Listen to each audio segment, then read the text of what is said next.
Bonjour à tous, nous poursuivons avec la 8e Mishnah du 3e Pérec. La Mishnah nous enseigne ici à Ashirim, les riches, lorsqu'ils apportaient des bikurim, mevim, bikurem, ils apportaient leurs bikurim, bekalatot, shel kesev et shel za'av, dans des caisses, dans des plats qui étaient recouverts d'or ou d'argent. Et c'était ainsi le hidur mitzvah d'apporter des bikurim dans un beau plateau, dans une belle petite coupa, une petite caisse, plutôt un plateau.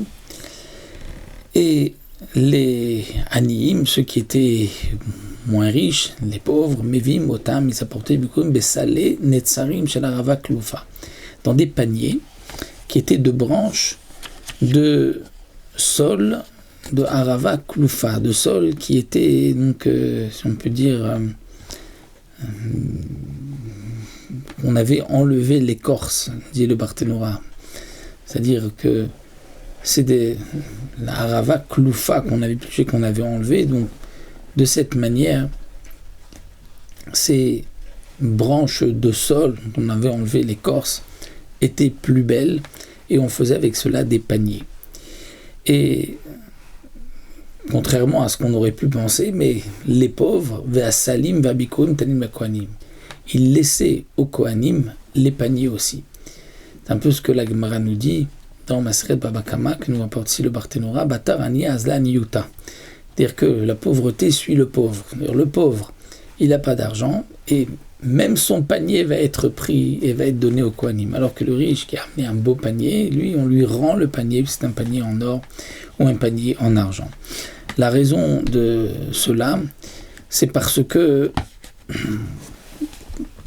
comme ce que le pauvre apporte, et souvent peu, il apporte une petite quantité, donc pour que ce soit une belle matana, donc il offre aussi le panier, alors que le riche apportait de toute manière beaucoup de fruits. D'après certains, c'est étant donné que le pauvre, son panier n'est pas important, n'est pas rachou, il n'est pas en or, en argent, donc il s'annule aux fruits, et donc il faudra le laisser, alors que les paniers, les caisses, les plats des riches étaient donc importants en soi et donc ne s'annulaient pas au bikurim et donc là n'étaient pas donnés au kohanim. Donc là nous avons vu donc tout le seder, le mikra bikurim, on avait posé donc les bikurim à côté du misbéach et ces bikurim vont être donnés au kohanim, c'est les kohanim qui vont les consommer.